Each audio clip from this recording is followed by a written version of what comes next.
Teresa, welcome back for the first time. Thank you. Thank you, Scott. Happy to see you again.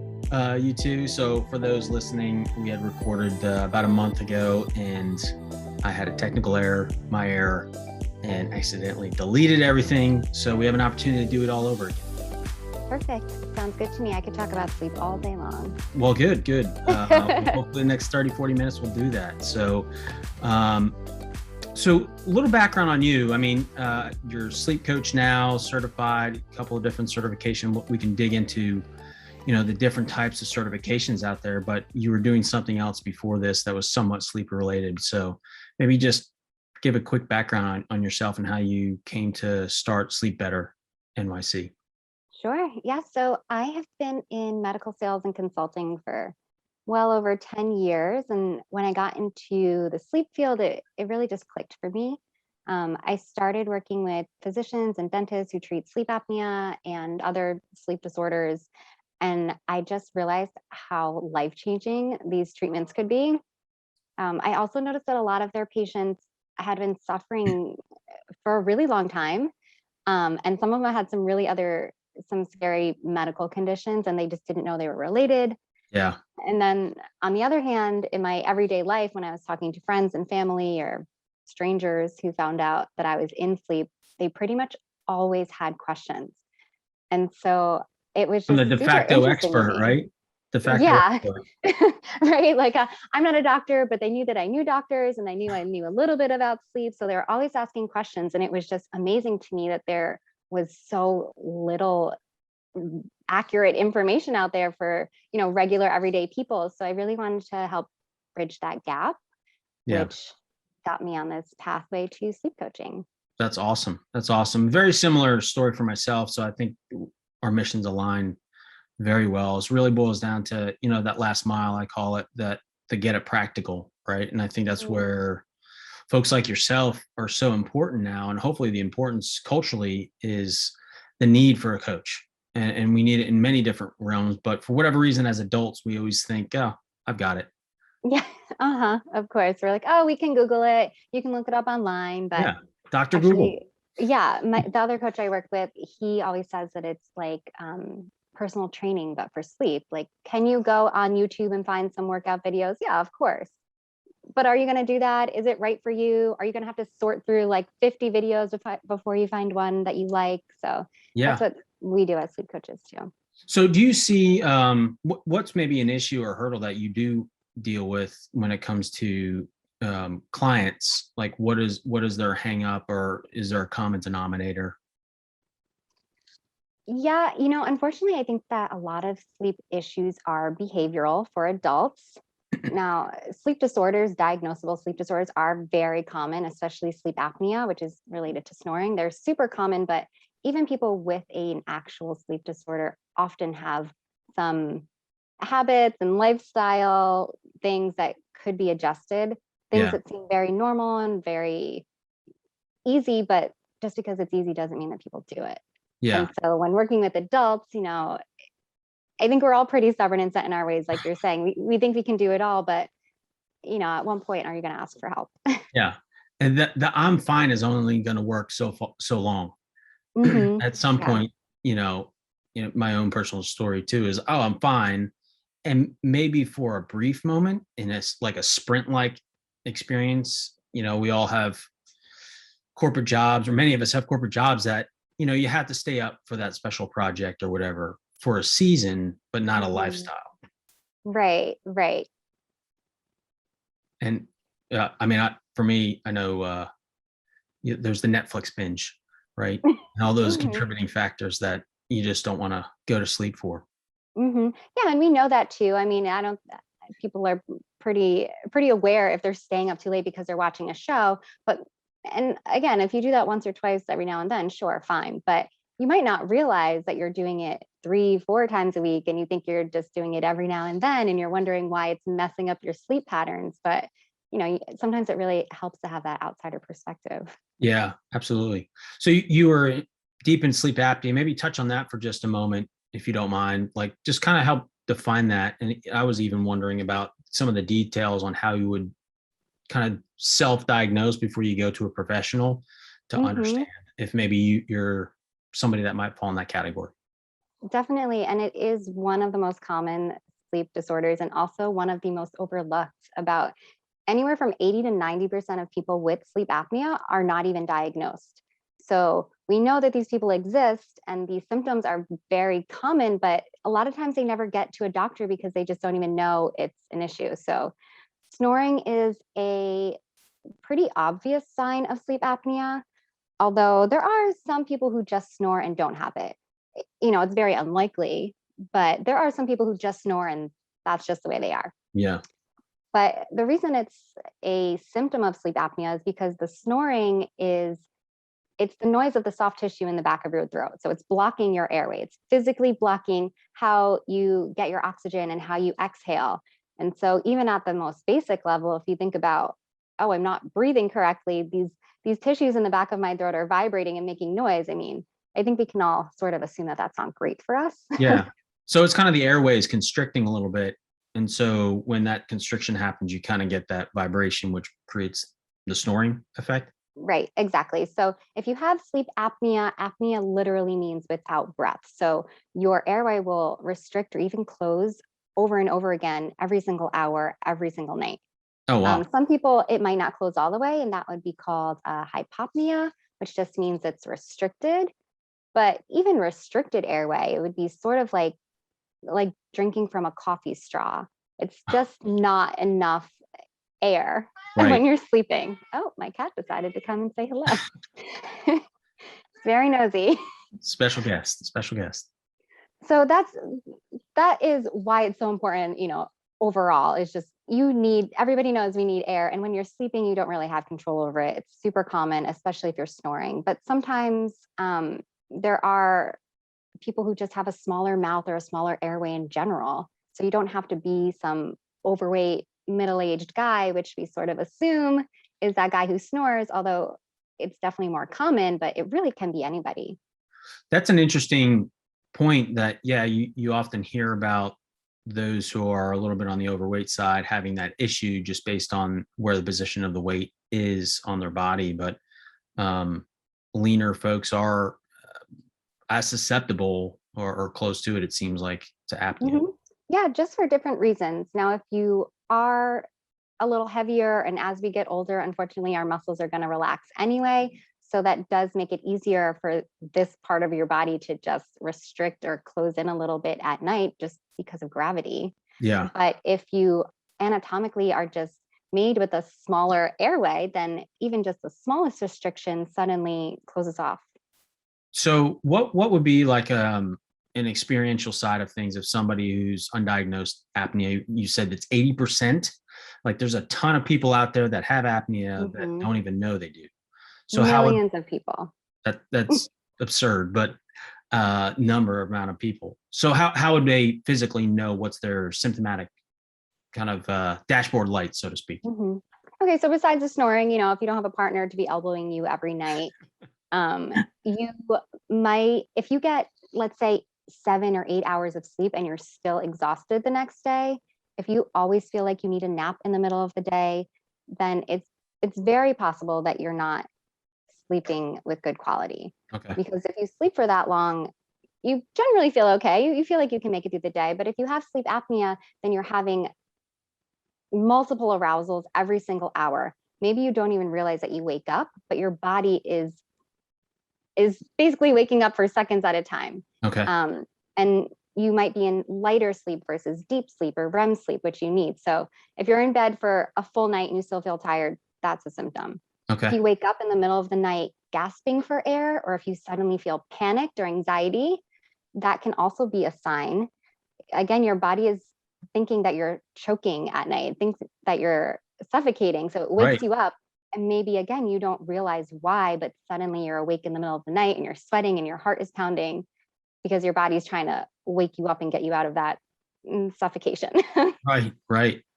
So what you said sleep apnea is probably the more common. Are there other, maybe the next common issue that folks have with sleep? Yeah, just generalized insomnia. And that is sort of a blanket statement. Now, there are people who have just primary insomnia, and that is a condition all on itself. We used to think that insomnia was sort of like a side effect of other psychiatric disorders or physical disorders, but it can just be a problem all on its own. Okay. But it sort of depends on how often it happens or how long it's been happening to be able to categorize what kind of support you need. You know, if it is a lifestyle thing or you having a huge stress in your life, I think most people are going to have trouble sleeping. Yeah. And so in that case, it's a matter of coaching would be great for those people, help with some mindset things, maybe some nutrition or exercise support. Now, someone who has chronic insomnia or is on a lot of different medications that maybe even cause the insomnia, that would definitely require some more medical help. But again, we live in this culture where we just sort of accept, oh, I'm tired all the time, I'm busy all the time. So Yeah. we have to remember that those are actual concerns and we can get help for those things. Yeah, trying to be able to discern, okay, I was just exerting myself a bunch and I should be tired versus this long-term kind of systemic tired. Mm-hmm.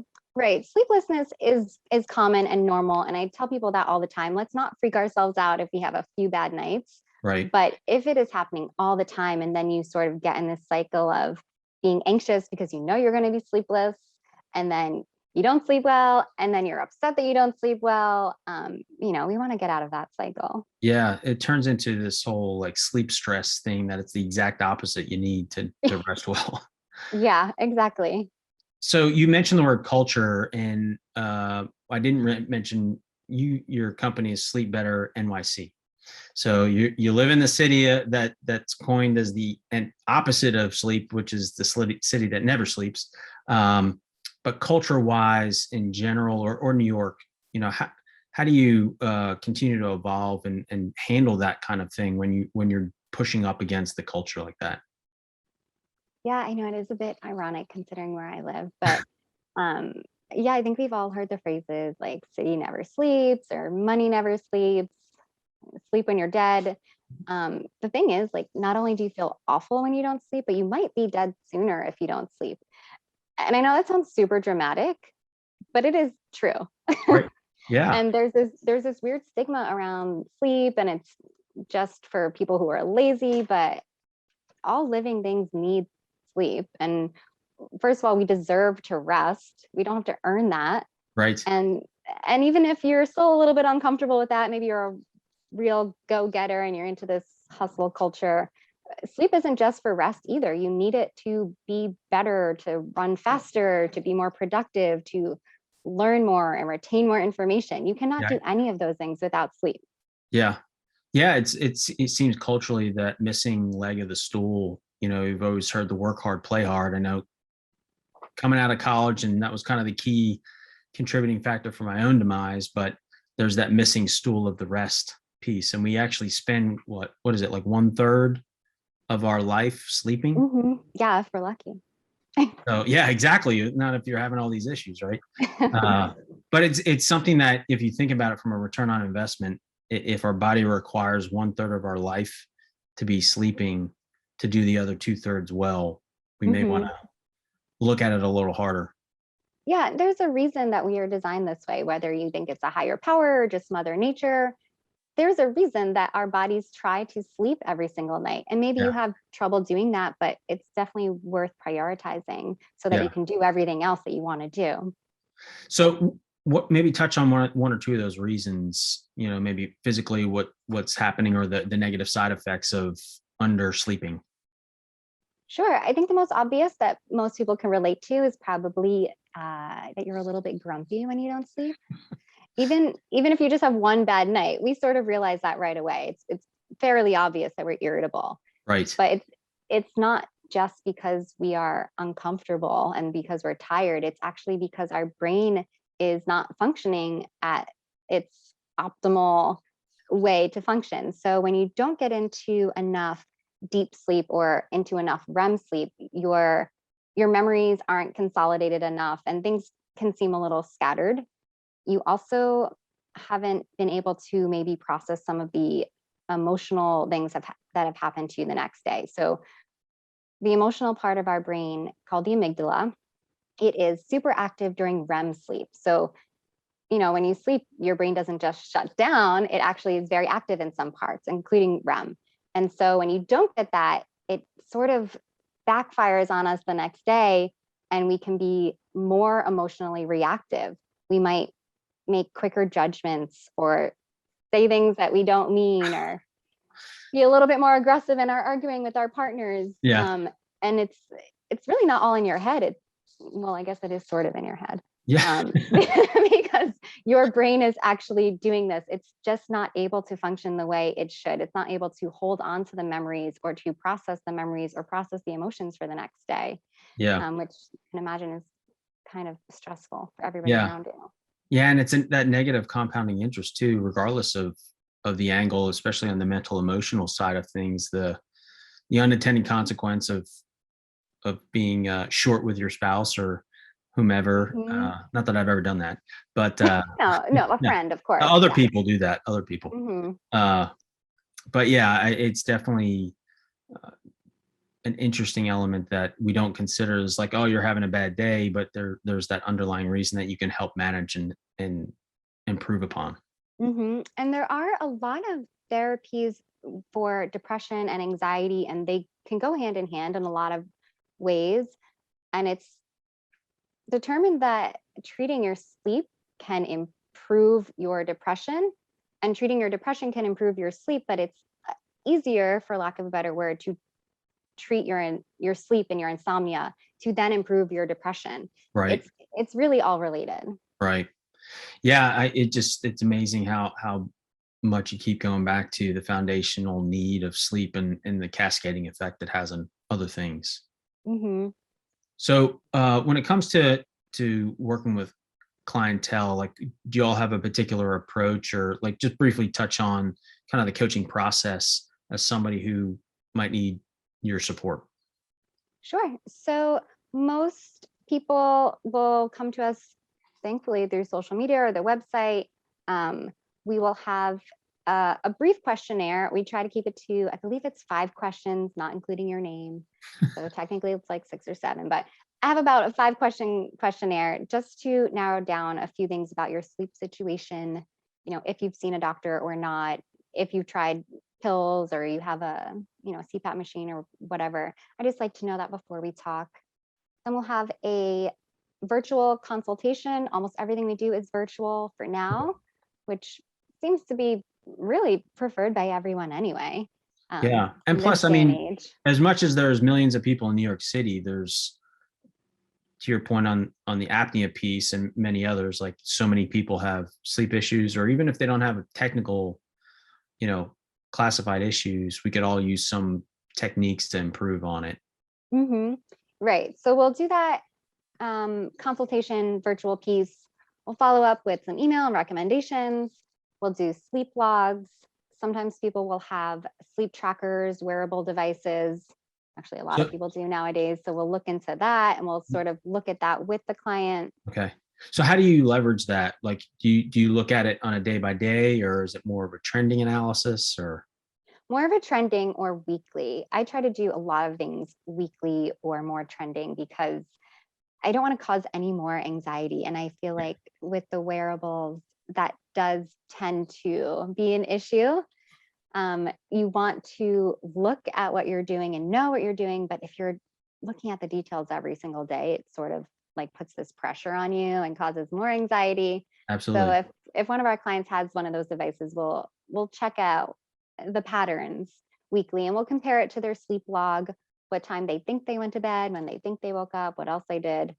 And then we'll have 2 or 3 more sessions. And in between, we're communicating via email. We're sending tips and tricks, or personalized tools, or mindset, and some other things that they can work on their own. Okay. Yeah, I can definitely attest that when I first got the wearables, I kind of got a little OCD with it, and like I wasn't even out of bed, and I was already freaking out about going to bed that night because it looked bad or something. And I'm like, and it would just create a significant amount of frustration. And at some point I finally realized I got to just put it down. I ignored it for a few days and just recalibrated. Yeah. And another reason for a sleep coach, again, we get these things and we think we could do it on their own. But what I have heard from a handful of clients who have these things is that they have all this information in front of them and they're like, okay, now what? Right. Like, what does this mean? Or why is this important? Why do I need to know my SpO2 levels? Like, what does that, Do I why? need to do something tonight? Do I not need? Do I just go back to bed the same? Do Mm-hmm. I? Yeah, there's so many questions that to help guide them, a coach is critical. Mm-hmm. And then what if you do find something that is alarming? You know, these things are, if we're comparing it to medical grade testing, they're not accurate, but they are a really good baseline. But what if you do see something that's alarming? You know, I'm sure the Apple Watch one day will just turn on and tell us that we have a sleep disorder or Right. something. Probably. And if you get that information, what do you do with it? You are going to need to see a coach or see a doctor, but without that direction, it can be, you're right, even just like more frustrating or anxiety inducing for clients. Yeah.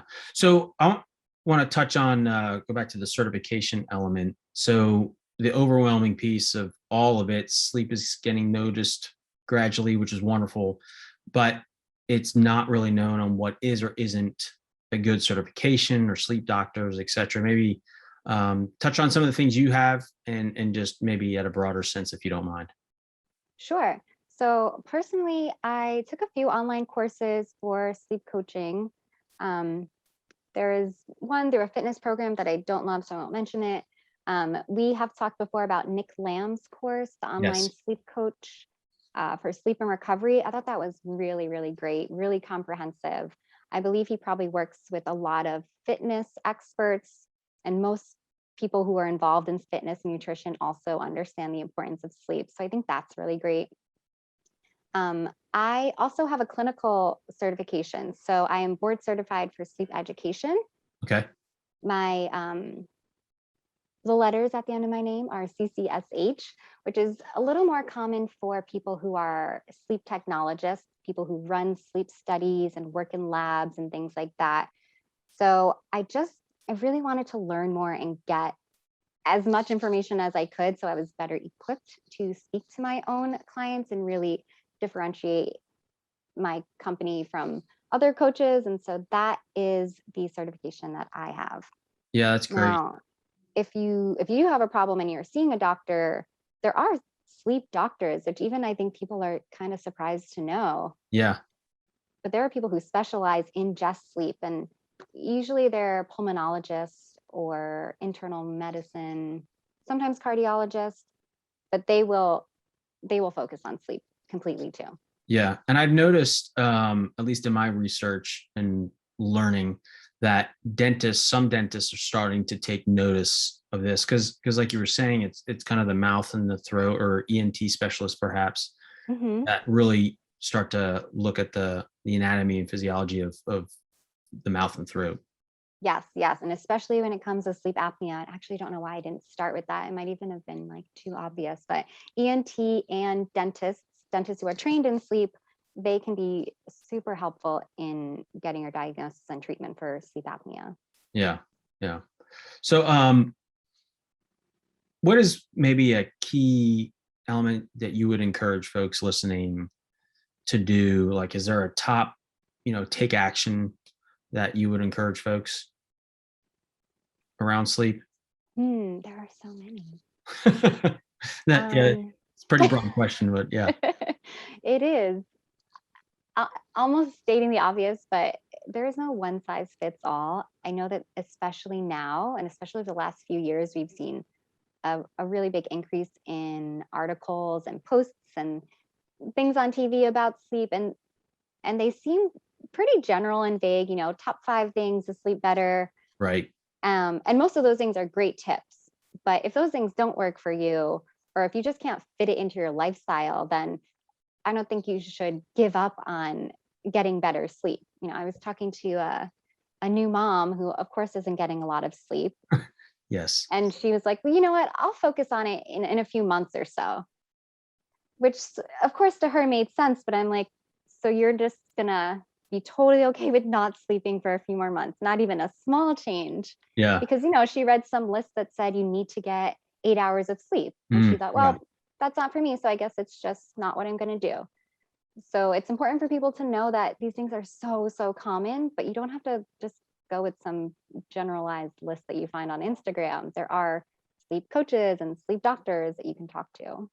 Yeah, I think that's great advice, because it's that mental roadblock we all have in various things, not just on sleep, but we'll come up with some reason why it's okay, and kind of just blow it off and keep going and we make it kind of absolutes, right? Either or. You hear the 8 hours, I must have, I'm 7, I suck, forget it.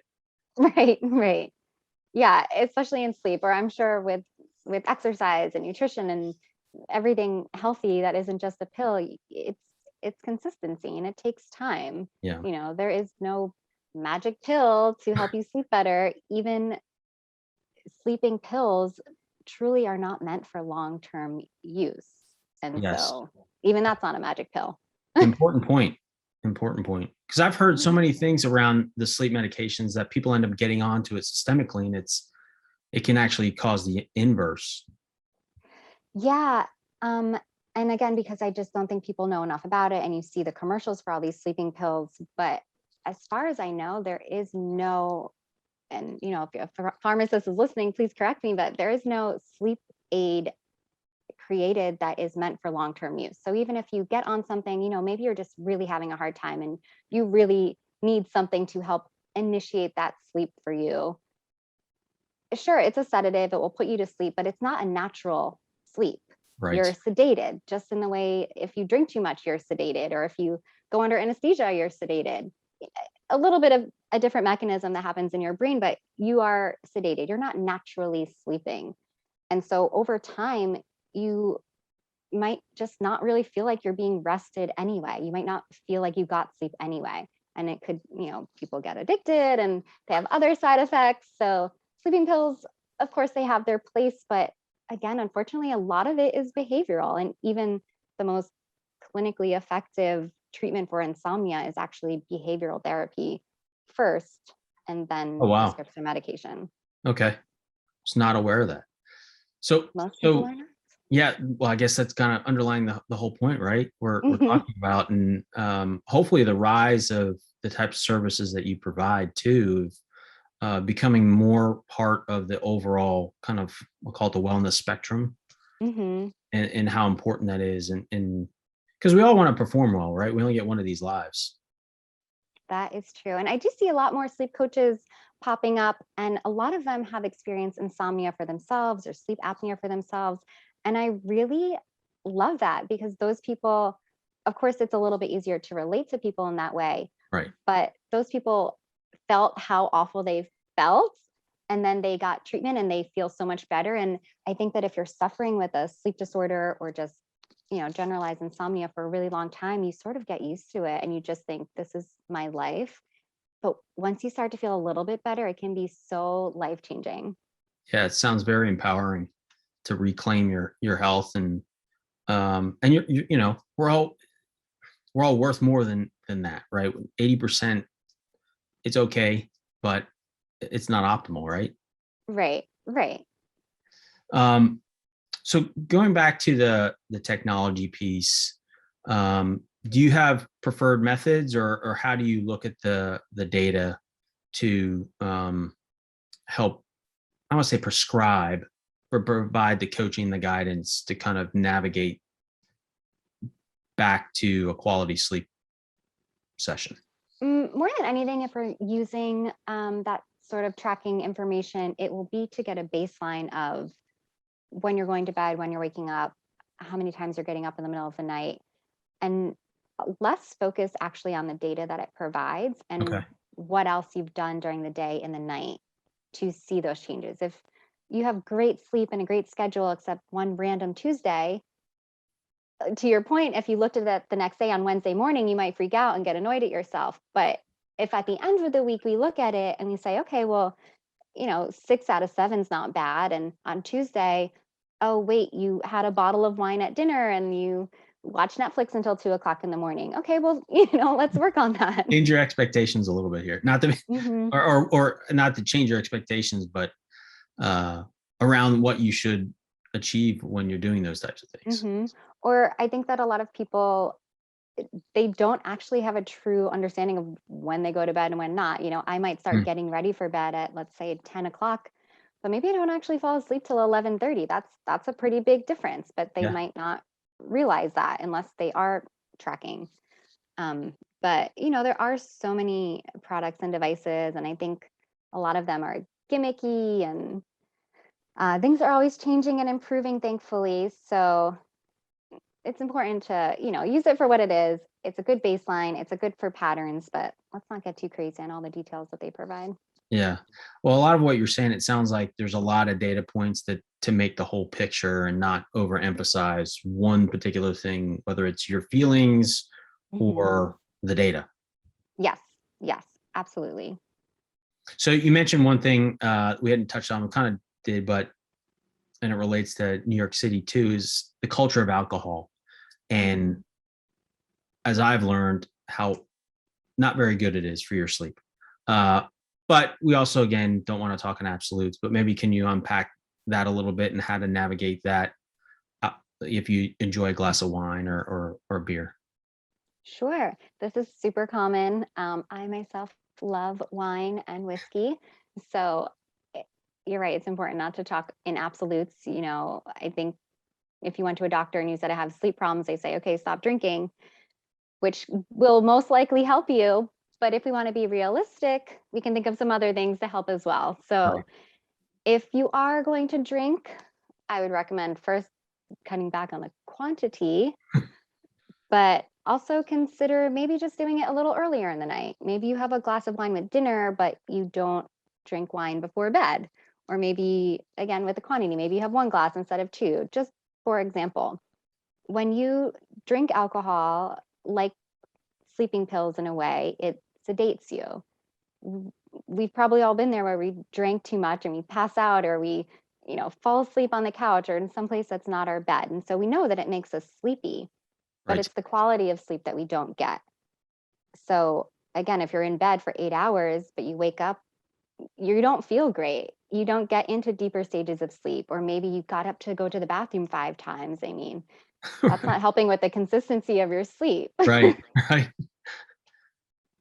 So it really affects everybody. And of course it affects people differently, but our bodies and our brains are designed a certain way, and no matter what, alcohol is going to affect you. And so unfortunately we see alcohol as something to help us unwind and relax. And I'm not saying that's not true, but especially if you're someone who's struggling with insomnia, it should be one of the first things you look at to either cut down or get rid of, because it impacts the sleep architecture, or the different stages of the sleep that you have. Got it. Got it. Yeah, I've gotten into the data a little bit and realizing HRV and how that influences. And it really, HRV ultimately goes back to the quality that you just mentioned. Like, Mm-hmm. how restful is your sleep? And Mm-hmm. alcohol is not really helpful. No, and when I was just talking to Emma with sleep apnea stories, she does so much to try to improve her sleep. And she's, of course, very well aware of all the negative and the positive aspects of sleep and sleep deprivation. So, one thing that she just started doing, I want to say a few months ago, but I'm not really sure, is to just cut out alcohol. And even that has been a really big improvement for her. So, she is generally healthy and she has a diagnosis and she wears her CPAP and she's doing all these things. But even just that one additional change has been really helpful to her. And so I think that's really important for other people to know too. Maybe you think you've tried everything, but what about alcohol? Yeah. Well, I mean, yeah, it's an encouraging point that there are other things, even when you feel like you've exhausted what you know. But that's kind of, again, circling back to the value of a sleep coach, is that there's a broader spectrum of understanding of the triggers that may be Hmm. impacting your sleep. Yeah, absolutely. So, creeping up on time, but what did I miss? What is one thing that's maybe top of mind for you that you want to make sure that folks are aware of, or anything along those lines, that if maybe we hit it already? This has been a great conversation. I'm thinking, we did talk about little habits and mindset and things that we need to do. And I do like to circle back to that because I think that they're really overlooked. Just small habits and things that you do every single day that compound and become a bigger problem or for improvement. So when you see tips online, do this and that with your bedroom or get blackout blinds or wear a sleep mask. It's not that those tips are bad. They're all great tips, but you need to do it consistently. You can't wear a sleep mask for one night and take some melatonin and expect to feel better the next day. Right. You have to really work at it. You have to be consistent with it. Commit. You have to commit. Just like you need to commit to losing weight. You don't eat one salad and lose 5 pounds, although I have tried. So you just need to really, really be in it. And to that point, atmosphere is really important in sleep. Those are some things that you can find online pretty easily.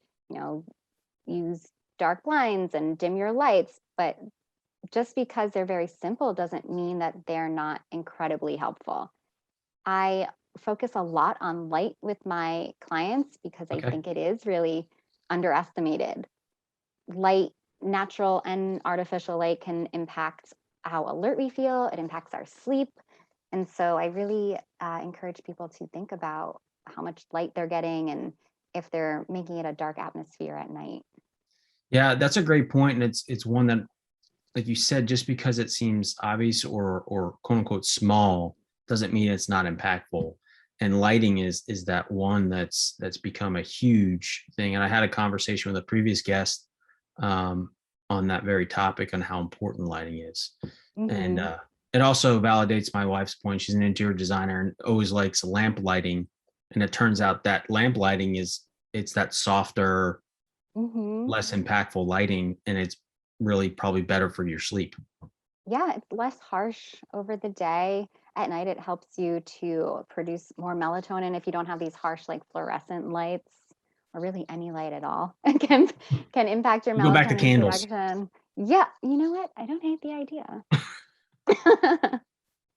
There are even, there's light therapy for some people who are depressed or have other sleep disorders.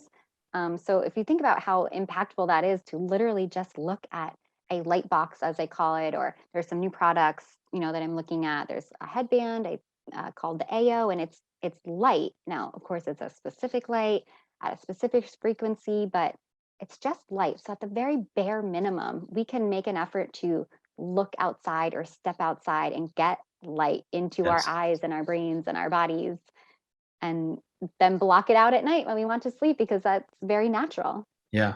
Well, and it really touches on, we haven't used the term circadian rhythm, but we've talked around all the different things and how, to your point, the sunrise and sunset kind of helps our biology, and maybe touch on that a hair. Right. Yeah. So the circadian rhythm, most people know that it is sort of this body clock that we have. Naturally, our bodies want to be awake during the day when it's light and asleep when it's dark. Now, of course, we all work and we are in this very modern world, and so maybe it doesn't always work out that way. But especially, when the winter comes and daylight savings time, we do see more insomnia and more depression when it's darker. And some of it has to do with this light. It's not just some made up thing. It's that our brains and our bodies want this light. It helps us to feel awake. It's sort of the easiest hack that you can possibly do to feel more alert in the morning is to look outside. Maybe don't stare at the sun because that might be uncomfortable, but like close enough. It can stimulate these processes in your brains, these chemical processes, to tell you that you're awake, even if you feel like you didn't sleep at all. So I always encourage that, and I really encourage that before caffeine. Not that caffeine is bad, but try to stimulate your body and stop that melatonin production in the morning, which will build up over the day. And at night, when it's darker, when you're dimming your lights and and closing your blinds, that will help to increase your melatonin production, which helps keep your circadian rhythm in balance. Yeah. Awesome. Now, you did touch on one thing. We don't have to go down this path, but I think we're ready to start a petition to get rid of daylight savings, at least in my mind. Oh my gosh, yeah. But I'm not looking forward to in a week or so for today's recording, but I think daylight savings is soon. It is. I want to say it's the 6th. I could be lying, but it is very soon. It's like in a week. Yeah, not looking forward to dark at 5 o'clock. So no, nobody really does. And we see that when we lose an hour of sleep, heart attacks increase, car accidents increase. And I don't say that to scare anyone. It's just really more to think about, okay, that's just 1 hour. It's sort of this like global experiment. What do we do if we take away 1 hour? And if all that stuff happens with just 1 hour less of sleep, then, maybe we're onto something here about getting good sleep and improving your life and protecting yourself. Because what would you do with 1 extra hour of sleep? yeah, I mean, correlation doesn't mean causation, but gosh, that's a pretty compelling case that That's pretty compelling. Oh man. All right. So I'm going to start the petition. You on? I'm sold. Yeah. Sold. Awesome. I feel like there are actually some, I'm pretty sure the American Academy of Sleep Medicine has even been involved in some of this sort of thing. Yeah. And I think I remember some members in Congress seeing them talking about that a couple of months ago. So obviously it wasn't passed yet, but you got to fight the good fight, right? I sign it. We'll hashtag it all over the place. There you go. All right. Well, we'll close out here. We got 3 final questions for you. What are you reading right now? I'm reading The Rested Child by Chris Winter, which I started weeks ago and then put down, but I picked it up again. Awesome. I just picked that up. I've been listening to that as well. And I've been fortunate where later in the week, I'll be having a conversation with Chris. So oh, amazing. Yeah, he does so much stuff and he's all over the place with different products and books. And I think he's super interesting. Yeah. Yeah. All right. So what is your go-to rest and recovery method? Besides sleep in general? Or maybe you have I don't know, what's your sleep hygiene habit? Maybe what's your nighttime routine? Yeah, I love a good nighttime routine. I think morning routines are just as important, but I do have a nighttime routine. I have finally trained myself to keep my phone out of the bedroom, which I know is very difficult for people, but I'll use it basically until it's bedtime, but then I'll leave it in the kitchen.